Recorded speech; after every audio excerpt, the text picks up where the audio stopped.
신학교에 가게 되면 설교학이라는 클래스가 있습니다. 보통 그 클래스에는 설교학에 대한 것들을 배우게 되고, 또 마지막 시간에는 서로 한 번씩 모든 학생들이 돌아가면서 설교를 하고, 또 같이 함께한 학생들이 교수님과 함께 설교를 평가하고, 또 그렇게 크리틱을 통해서 더 배워가는 과정을 거치게 됩니다. 골고루 돌아가면서 순서에 따라 한 번씩 설교를 하게 돼 있는데, 한 전도사님이 자기 차례가 되었는데 그만 설교 준비를 제대로 하지 못했습니다. 이분 차례가 돼서 다 앉아 있는 가운데 이분이 나와서 설교 대신 이렇게 이야기합니다. 오늘 제가 무슨 설교할 줄 아십니까? 그때 앉아있던 모든 분들이, 학생들이 다 모른다고 고개를 저었습니다. 이분이 이야기합니다. 저도 모르겠습니다. 그리고 그만 내려가 버리고 말았습니다.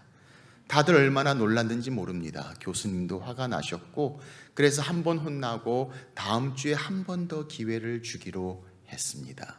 다음 주가 됐습니다. 이 전도사님 또 올라오셨습니다. 지난번에 그런 사건 때문에 다들 긴장 가운데 있습니다. 전도사님 입을 엽니다. 오늘 제가 무슨 설교할 줄 아십니까? 다 자기 친구들인데 지난번에 모른다고 해서 혼난 걸 알았기에 이번엔 다 안다고 고개를 끄덕여 주었습니다. 전도사님 말씀하셨습니다. 다 알면 할 필요 없겠네요 하고 내려가 버리고 말았습니다. 또 한 번 혼나고 마지막 3세판 세 번째 기회를 얻게 되었습니다. 그때가 돼서 전도사님이 올라오셨습니다. 그 긴장이 얼마나 흐르는지, 어떻게 또 해야 될지 그 불안한 가운데 전도사님이 입을 엽니다. 오늘 제가 무슨 설교할 줄 아십니까? 이번에는 어떤 분들은 안다고 고개를 끄덕이고, 어떤 분들은 모른다고 고개를 저었습니다. 전도사님 말씀하셨습니다. 모르는 분들, 아는 분들이 모르는 분들에게 이야기해 주십시오. 그러고 내려가셨다고 합니다. 실제로 그런 일이 있었는지는 모르겠습니다. 그러나 선교는 마치 이와 같은 것이다. 아는 사람들이 모르는 사람들에게 이야기해 주는 것이다. 하나님의 은혜를 경험한 사람들이 하나님의 은혜를 모르는 자들에게 나누는 것을 이야기합니다. 예수 그리스도의 십자가를 경험한 자들이 예수 그리스도의 십자가를 모르는 자들에게 전하는 것, 그것이 바로 전도요, 그것이 바로 선교라고 합니다. 오늘 우리는 탕자의 이야기를 계속해서 함께 나누고 있습니다. 주일학교 시절에 가장 히트가 됐던 총극대회가 있을 때마다 수련회에서 하는 연극대회에 빠지지 않고 등장하는 주제가 있다면 바로 이 탕자의 비유입니다. 그런데 항상 탕자의 비유가 이 돌아온 탕자가 돌아와서 아버지 품에 안기는 것으로 끝납니다. 아니, 어렸을 때 주일학교 클래스에서 선생님께서 말씀하실 때도 이 돌아온 탕자의 이야기와 아버지의 만남으로 이야기가 끝납니다. 저는 거기서 그 이야기가 해피엔딩으로 끝나는 줄 알았습니다. 아주 한동안. 그러다 어느 날 제 신앙이 성장하는 가운데 말씀을 보다가 깜짝 놀랐습니다. 누가복음 15장에 등장하는 탕자의 비유는 돌아온 탕자가 아버지가 맞아줌으로 끝나지 않고 있다는 사실을 깨닫기 시작합니다. 아니, 오늘 읽은 본문의 말씀을 보니까 돌아온 둘째 아들뿐만이 아니라 맏아들 탕자의 형이 존재했다는 사실도 그때 처음 알았습니다. 왜 그 이야기는 주일학교 선생님이 한 번도 이야기하지 않았는가 싶습니다. 그런데 그 돌아온 형, 그 탕자를 향해서 오늘 본문을 보니까 그의 형 맏아들이 밭에 있다가 일하다 돌아옵니다. 돌아온 탕자 그 동생을 향하여 아버지가 살찐 송아지를 잡아 큰 잔치를 베풉니다. 음악 소리와 그 소동을 바라보며 그가 종을 불러 묻습니다. 무슨 일인가? 그때 종은 이야기합니다. 당신의 동생이 돌아와서 아버지가 그를 위하여 살찐 송아지를 잡아 잔치를 벌였다고 이야기합니다. 이에 그 큰 영이 너무 기뻐서 걔가 돌아왔단 말이냐 하고 뛰어 들어가서 아버지와 함께 있는 동생을 향해 너 드디어 왔구나 라고 했으면 참 좋으련만, 오늘 성경은 전혀 예상하지 않았던 그 이야기의 사건을 전개하고 있음을 봅니다. 28절, 그가 노하여 들어가고자 하지 아니하거늘. 오늘 본문이 등장하는 이 탕자의 비유, 이 탕자의 비유가 어떻게 등장했는가를 우리는 비유를 접할 때 항상 신경 써서 보아야 합니다. 오늘 말씀을 보니까 누가복음 15장에는 세 가지 비유가 등장합니다. 첫째는 잃어버린 양의 비유입니다. 99마리의 양을 두고 한 마리 잃은 양을 향해 떠난 목자의 이야기입니다. 두 번째는 잃어버린 동전의 비유입니다. 잃어버린 동전을 향해 한 여인이 모든 것을 다 동원해 찾았던 것을 봅니다.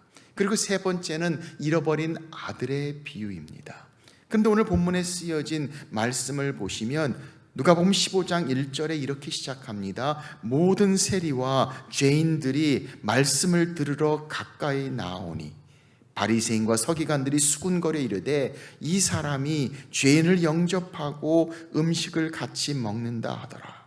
이에 예수께서 그들에게 이 비유로 이르시되, 이 비유가 등장했던 잃어버린 동전, 잃어버린 양, 잃어버린 아들의 비유가 등장했던 이유를 성경은 설명합니다. 많은 세리와 죄인들이 예수님께 나아옵니다. 예수님이 저들을 영접하십니다. 함께 하십니다. 음식을 나눕니다. 이것을 좋지 못하게 여긴 바리새인과 서기관들이 입이 삐쭉삐쭉 튀어나옵니다. 수군거립니다. 이 사람이 어떻게 죄인을 영접하고 저와 함께 먹느냐, 그것을 보시고 이에 예수께서 비유로 말씀하신다. 그렇다면 우리는 잃어버린 아들 탕자의 비유를 통해서 그 탕자의 비유의 가장 중요한 인물이라고 생각했던 탕자, 그 탕자가 오늘 주님 앞에 나왔던 세리와 죄인 같은 사람의 모습을 봅니다.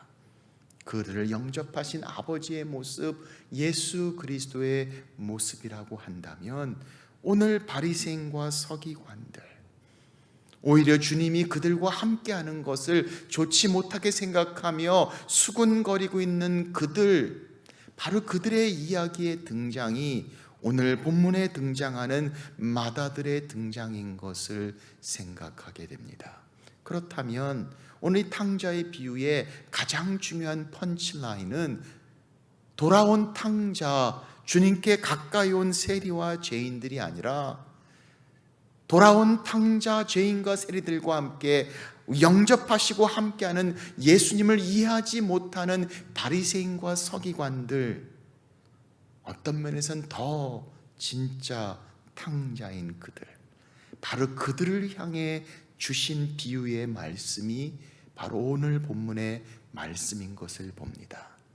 그렇다면 돌아온 탕자의 이야기보다 오늘 이 맏형의 이야기, 예수님께서 정말 이 비유를 통해서 전달하고 싶어 하셨던 가장 중요한 펀치라인은 바로 그렇게 바리새인 서기관들처럼 모든 것들을 다 갖추고 열심이고 말씀을 많이 알고 그렇게 열정적으로 주님을 섬겼다고 하는 그들, 그런데 정작 주님의 마음을 알지 못했던, 집안에 있으면서 아버지와 함께 있으면서 또 다른 탕자였던 바리새인과 서기관들을 향한 말씀이란 사실을 깨닫기 시작합니다. 그래서 우리는 질문해 봅니다. 이 큰 아들은 어떤 아들인가? 오늘 말씀을 보니까 큰 아들은 그날도 밭에 있다가 돌아왔다고 이야기합니다. 누구의 밭일까요?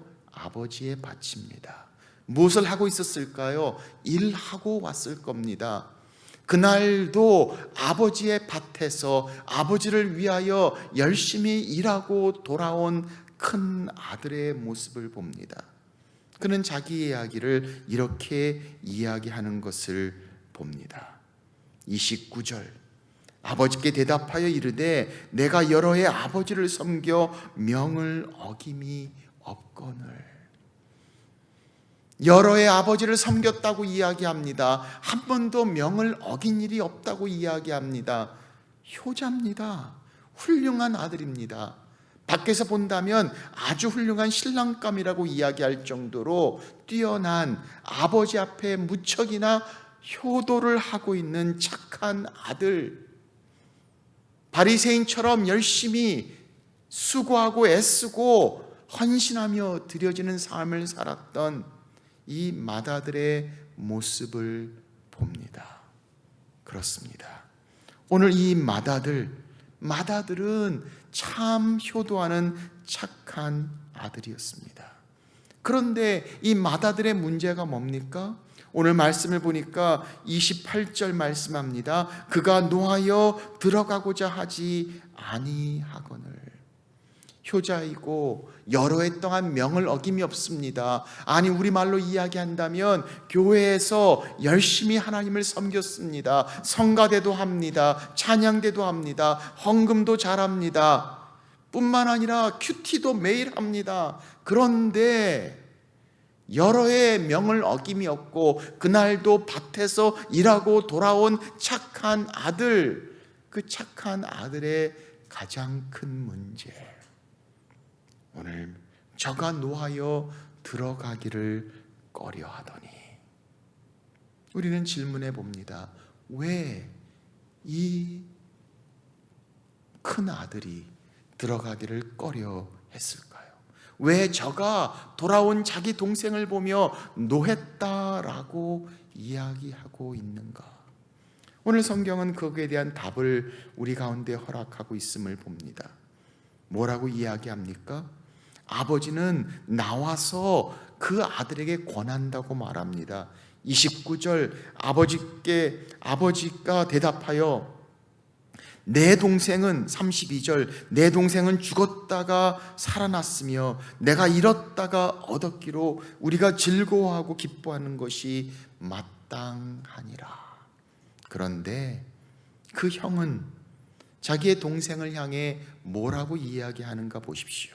30절, 아버지의 살림을 창녀들과 함께 삼켜버린 이 아들이 돌아오매 이를 위하여 살찐 송아지를 잡으셨나이다.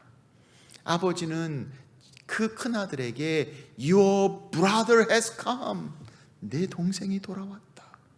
큰아들은 아버지에게 얘기합니다. Your son, 창기와 함께 모든 재산을 먹어버린 Your son. 우리도 가끔 그러죠.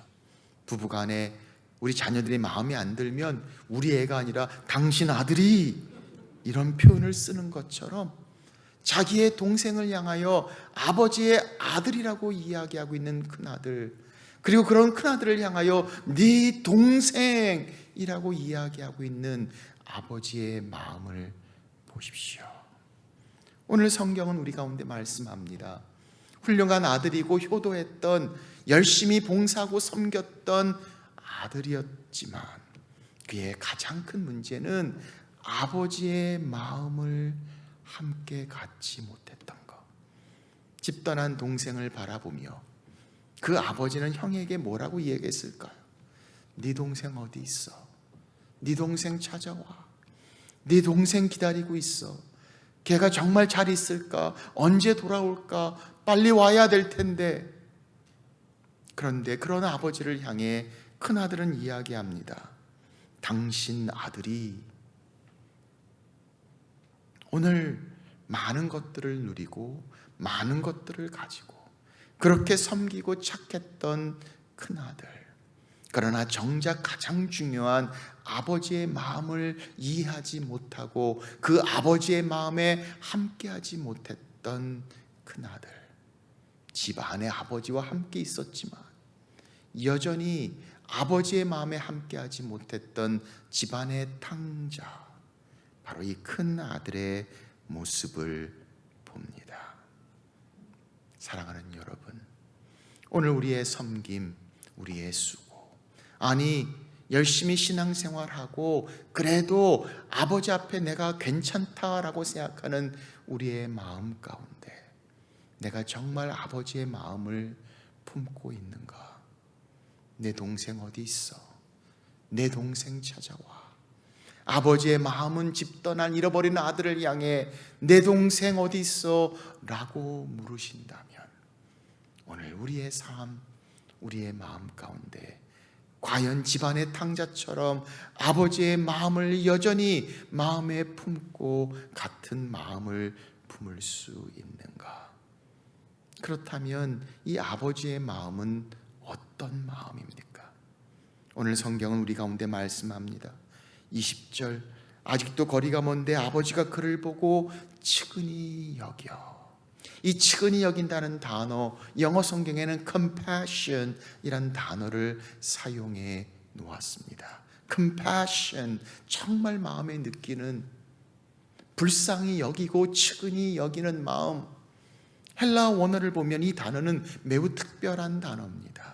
그냥 단순히 조금 미안하고 아유 안 됐다 어떡하지 라는 마음이 아니라 이 단어의 원어의 뜻의 어원을 보면 창자라는 뜻에서 나온 것을 봅니다. 우리 한국말에도 너무 마음이 아프고 힘들 때는 속이 뒤집어지는 것처럼 애가 끓는 창자, 그래서 intestine, 내 속의 고통과 함께 오는 간절히 불쌍히 여김을 말하고 있습니다. 그리고 이 단어는 신약 성경에서 예수님에게만 사용된 것을 봅니다. 주님이 가르치셨습니다. 귀신을 내쫓고 죽은 자를 일으키시고 병든 자를 고치셨습니다. 그때마다 성경은 끊임없이 말씀합니다. 내가 불쌍히 여기노라. 내가 불쌍히 여기노라. 내가 불쌍히 여기노라. 나사로가 세상을 떠났습니다. 주님이 며칠 지난 후에 도착하십니다. 마르다가 와서 주님이 조금 일찍 오셨더라면 내 오라비가 죽지 아니하였을 텐데요. 좀 있다가 마리아가 옵니다. 똑같이 이야기하며 함께 울어대기 시작합니다. 주님은 심령의 통분히 여기시고 He felt compassion. 그리고 주님께서 우십니다. 그리고 그를 어디 두었느냐라고 말씀하시며 나사로를 일으키시는 장면을 성경은 설명합니다. 사람들이 목 잡는 양같이 유리함을 보시고 주님은 심령이 통분히 여기십니다. 불쌍히 여기십니다. 그리고 그들을 가르치시고 고치시고 인도하심을 봅니다. 아버지의 마음, 불쌍히 여기는, 측은히 여기는 compassion, 바로 예수 그리스도의 마음을 봅니다. 오늘 성경은 우리 가운데 말씀하십니다. 아버지의 마음, 집안에 있으면서 많은 것들을 하고 있지만 정작 그 아버지의 마음, 영혼을 불쌍히 여기는 아버지의 마음, 잃어버린 동생을 향하는 아버지의 마음을 내가 가지고 있는가? 어떤 분이 그런 말씀을 하세요. You are not really Christian unless your heart is broken by the same thing which broke the heart of Christ. 예수 그리스도의 마음을 힘들게 하는 그곳으로 우리의 마음이 힘들지 않는다면 당신은 진정한 크리스찬이 아닐지 모릅니다. 그래요. 주님의 아픔이 우리의 아픔이 되고 주님의 기도가 우리의 기도가 되고 주님이 바라보시는 그 시선이 우리의 시선이 되는 것. 우리는 늘 그렇게 찬양하지 않습니까? 주님 닮기 원합니다. We want to be like Jesus. 주님 닮기 원합니다. 그게 무슨 뜻이에요? 주님처럼 수염 기르고 머리 기르면 주님 닮는 것이 될까요? 주님이 보시는 그곳에 우리의 시선도 머물러 있고 주님이 느끼시는 그곳에 우리도 같은 것을 느낄 수 있고 주님의 관심이 우리의 관심이, 주님의 고통이 우리의 고통이, 주님의 기도가 우리의 기도가, 주님이 바라보는 그 영혼들이 우리가 바라보는 그 영혼들이 될 때 우리는 비로소 주님을 닮는 우리의 모습을 생각해 볼 수 있는 것이죠. 오늘 그렇게 명을 어김이었고 여러 해 동안 아버지를 섬기고 그날도 뜨거운 밭에서 일하고 돌아온 착한 아들, 그러나 정작 아버지의 마음을 이해하지 못하고 잃어버린 동생을 향해 같은 마음을 품을 수 없었던 집안의 탕자. 오늘 그 집안의 탕자를 성경은 말씀합니다. 그래서 아버지는 이렇게 이야기합니다. 내 동생이 죽었다가 살아났으며 내가 잃었다 얻었으므로 우리가 즐거워하는 것이 마땅하다 하니라.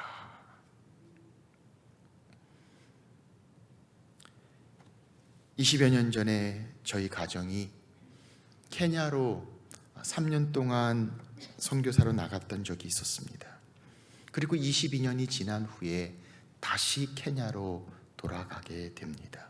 사실 같은 장소에, 때로는 힘들고 어려웠던 그곳에 20여 년이 지난 후에 다시 돌아갈 수 있다는 것도 하나님의 얼마나 큰 은혜인지 모릅니다.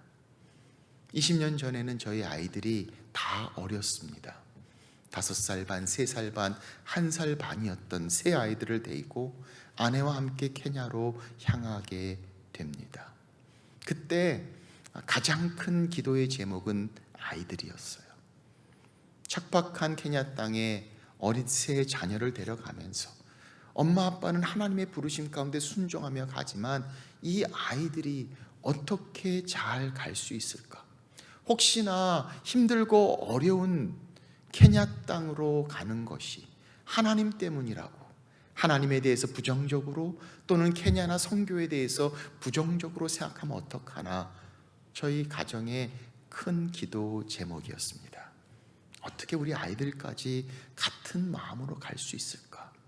근데 그때 하나님이 지혜를 주신 게 한창 히트했던 디즈니 영화 중에 라이언 킹이 있었습니다. 그 라이언 킹은 아프리카를 배경으로 하는, 그래서 우리 아이들이 너무나 좋아했던 그 주인공이 심바 사자입니다. 심바가 케냐 말 키스와일리로 사자란 뜻입니다. 와키키가 나오고 푼바가 나오고 애들이 종어 노래를 다 애웁니다. 얼마나 좋아하는지. 그래서 제가 애들한테 그랬어요. 야, 케냐에 심바 많다. 그랬더니 얼마나 좋아하는지 몰라요. 빨리 가자고 난리가 났어요. 그래서 너무 작전이 잘 성공돼서 기쁨으로 저희 가정이 준비하고 있었습니다. 그런데 떠나기 전에 예방주사를 맞아야 되는데 저희 아이들은 7대, 우리는 5대, 얼마나 많이 맞아야 되는지 몰라요. 예방주사를 맞으러 가는 클리닉으로 운전하고 가는데 큰 애 크리스티나 영은이가 주사 맞으러 가는 줄 알고 무서워서 울기 시작합니다. 닭똥 같은 눈물을 툭툭 흘리면서 주사 맞는 게 무서워서 저한테 그렇게 질문합니다. 왜 주사를 맞아야 되냐고. 그래서 제가 그랬죠. You know, there's a bad germs in Kenya. If you don't get shot, you may get sick. 케냐에 나쁜 병균이 많아서 주사를 맞지 않으면 아플 수 있단다. 그랬더니 이 아이가 울면서 얘기합니다. Then I don't want to go to Kenya. 케냐 가기 싫다는 거예요. 그러면서 저한테 물어요. 왜 케냐 가야 되냐고. 지금 라이언 킹 때문에 잘 와서 거기까지 왔는데 갑자기 거기서 그런 질문을 받으니까 얼마나 당황스러웠는지 모릅니다. 이 목사가 당황할 때 어려운 질문에 늘 하는 답이 있죠. 얼떨결에 아이에게 이렇게 대답합니다. 그건 하나님이 가라 그러셨기 때문이야. Because God told us to go. 그리고 애들은 주사를 다 맞았습니다. 병원에서 준 초콜릿과 캔들을 받아 먹고 다시 해피하게 좋아졌습니다. 다음 날이었어요. 제가 집을 나오다가 큰애와 둘째가 서로 이야기하는 장면을 목격하게 됩니다. 큰애가 자기 동생을 두고 이렇게 질문합니다. David, do you know why we're going to Kenya? 우리가 왜 케냐 가는 줄 알아? 둘째는 I don't know, 모른다고 대답하죠. 그때 큰애가 이야기합니다. 그건 하나님이 가라 그러셨기 때문이야. 제가 걔에게 얘기해 준 이야기를 마치 놀라운 진리를 발견한 것처럼 자랑스럽고 당당하게 자기 동생에게 이야기하는 큰애의 모습을 보는 순간 저도 모르는 사이에 제 속에서 뜨거운 두 가지 마음이 확 올라오기 시작합니다. 하나는 저렇게 순진하고 멋모르는 아이들을 데리고 케냐에 가서 고생시킬 생각을 하니까 아빠로서 애들에게 너무 미안한 마음에 그만 눈물이 팍 터져 나옵니다. Sorry kids. 그러면서 또 하나의 마음이 제 마음을 움직입니다. 그래, 맞아. 하나님께서 가라 그러셨기 때문이야. 22년이 지난 후에 미국과 한국의 모든 사역들을 마치고 저희들은 다시 케냐로 향하게 됩니다. 미국에서 사역을 하다가 한국 지구촌교회 갈 때 그때 한창 많은 이야기들이 있었습니다. 신문에서 여러 목사님들이 미국에서 목회를 하다가 한국의 큰 교회로 가는 사건들이 겹쳐지면서 많은 기자들이 이렇게 질문하기 시작합니다. 왜 목사님들이 크고 좋은 데 가면서 하나님 뜻이라고 이야기하는지 모르겠다. 하나님 뜻이기 때문에 저희들은 떠나지만 왠지 모르게 억울하고 그러나 다르게 어떻게 이야기할 수 없는 상황을 접하게 됩니다. 그때 제 마음에 그런 마음이 들었어요. 지금은 하나님 뜻이라 믿기에 저희들이 할 수 없이 부르심에 순종하고 가지만 언젠가 정말 힘들고 어려운 곳에도 하나님 뜻이라고 이야기할 때가 있지 않겠습니까? 그리고 9년의 시간이 지난 후에 저희는 다시 케냐로 향하게 됩니다. 케냐에서 신학교회 사역 그리고 국제교회 사역들을 감당하면서 현지 목회자들을 훈련시키는데 현지 목회자들이 저희가 지구촌교회를 떠나서 케냐 온 사실을 알고 저희들에게 질문합니다. 아니, 그 많은 것들을 내어두고 어떻게 케냐에 오셨습니까? 도대체 우리에게 뭘 보고 오셨습니까? 4만 명이 되는 교회를 놔두고 올 때는 뭔가 우리에게 본 것이 있었을 텐데 도대체 무엇을 받길래 우리를 향해 오셨습니까? 그때 제가 그렇게 대답했습니다. 하나님이 당신들을 보고 계시는 것을, 주님의 마음에 있는 그들 때문에 저희는 그렇게 케냐의 땅을 밟게 되고 있는 것이죠. 사랑하는 여러분, 한 번은 오래전에 일본에 단기 선교 갔을 때 30년 동안 일본을 섬겼던 한 선교사님 부부가 제게 했던 말을 기억합니다. 이렇게 말씀하시더라고요. If your motive is love, 내 마음의 중심이 동기가 사랑이라면 Your action may be sacrifice, 우리의 행동은 희생일 수 있습니다. But only thing you will be conscious of is joy.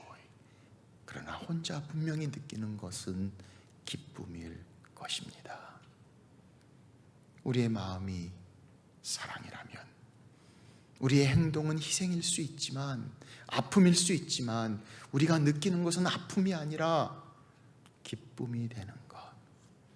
오늘 아버지의 마음, 그 아버지의 마음을 가지고 잃어버린 동생을 향하는 아버지, 그 아버지의 마음을 보십시오. 우리가 즐거워하고 기뻐하는 것이 마땅하지 아니하냐. 그래서 성경은 우리 가운데 말씀하고 계심을 봅니다. 우리가 잘 아는 고린도전서 13장, 내가 사람의 방언과 천사의 말을 할지라도 사랑이 없으면 소리나는 구리와 울리는 꽹과리가 되고, 내가 예언하는 능력이 있어 모든 비밀과 모든 지식을 알고 또 산을 옮길 만한 모든 믿음이 있을지라도 사랑이 없으면 내가 아무것도 아니요, 내가 내게 있는 모든 것으로 구제하고 또 내 몸을 불사르게 내줄지라도 사랑이 없으면 내게 아무 유익이 없느니라. 저는 이 말씀을 볼 때마다 느끼는 놀라운 전율을 생각해 봅니다. 사람의 방언과 천사의 말 얼마나 부럽습니까? 그런데 사랑이 없으면 울리는 꽹과리와 같다고 합니다. 예언하는 능력이 있어 모든 비밀과 지식을 아는 것 얼마나 놀라운 일입니까? 산을 옮길 만한 믿음, 정말 원하고 놀라운 내게 있는 것으로 구제하고 내 몸을 불사르게 내어주는 것, 누가 그렇게 할 수 있습니까? 그런데 그렇게 한다 할지라도 사랑이 없으면 아무 유익이 없느니라. 믿음과 소망과 사랑 중에 그 중에 제일은 사랑이라. 아버지의 마음, 내 동생 어디 있어? 네 동생 찾아와. 그래서 우리는 그렇게 이야기합니다.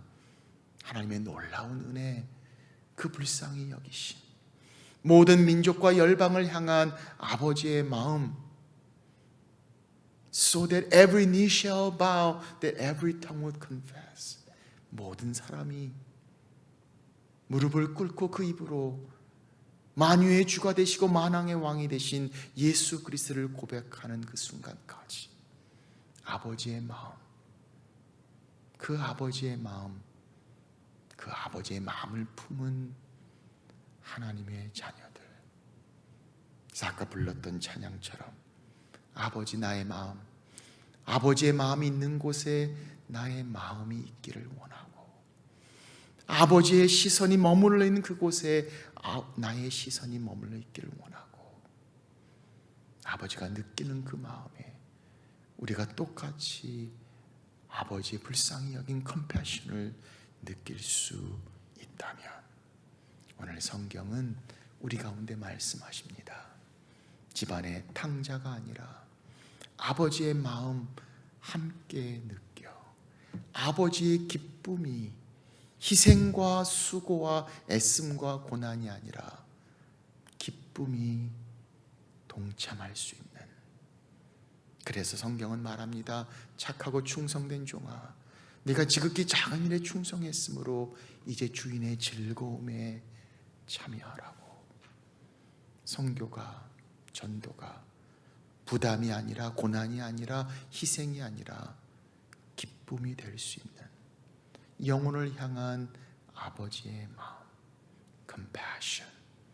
오늘 그 아버지의 마음이 우리의 마음이 되어 우리의 삶이 아버지의 삶이 될 수 있기를, 오늘 귀한 은혜 우리 가운데 함께 하시기를 주의 이름으로 축원합니다.